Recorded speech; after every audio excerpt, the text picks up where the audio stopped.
Hi everybody, welcome to Mike's Garage. Got another question from a viewer about filter queen vacuums. The question was, what does the red light mean that's on the top by the high-low switch? I'll explain that to you. Let's get to the workbench, take a look at it. Stay where you are. Okay, now this is what we're talking about, the red light. Now when the red light comes on, the machine will shut off because it's overheated.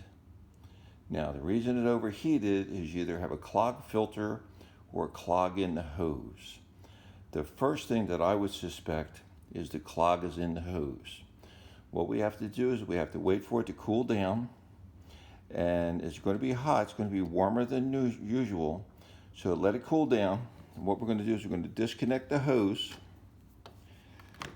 Okay, take the hose off, and when it cools down, we're going to start it up and let it run, and then while it's running we're going to hook the hose back up. Now if you hear a strain in the motor that there's a clog in the hose, then that's where you have to look. The clog is somewhere in the hose. So you'll be able to tell by the different pitch of the motor that you've restricted the suction and the motor is straining, trying to pull whatever's stuck back into the canister. Okay? So here's one of the tips you're going to use here to clear the hose. Now we're going to take off this cap on the top, and that is the exhaust port. I'm going to take the exhaust port out. This is where the exhaust comes out from the motor. So we're going to fold the handle back, and we're going to disconnect the hose from the side of the vacuum. And you can see it has the connectors here. So we're going to hook up the hose to the top of the vacuum, put it in and lock it down. Okay, lock it on there. Now before we turn it on, you don't want to turn it on because it's going to blow all the stuff out of the back of the hose. Here's the other end of the hose.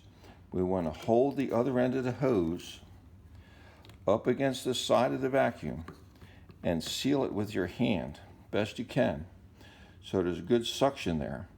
Now what it's going to do is going to blow the dirt out of the end and blow it into the side of the canister, so you won't have dirt all over the room. So try that. Move the hose around while you're doing it. See if you can loosen the clog. You should hear the pitch of the motor change when the clog is sucked back into the container. So that's one of the tips there. It may be a clogged filter, but the most common thing is a clog somewhere in the hose. So the red light is on, wait till it goes out, and the motor will turn back on because that's a safety feature.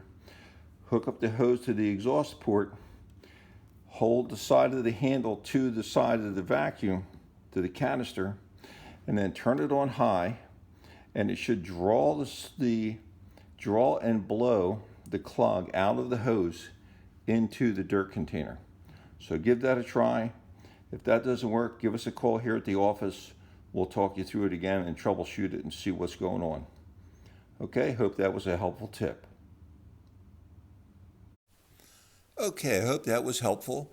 Like I said, the red light and the safety feature on the motor keeps it from burning up the bearings because it overheated. It will shut itself off and give you that red indicator light that it's overheated.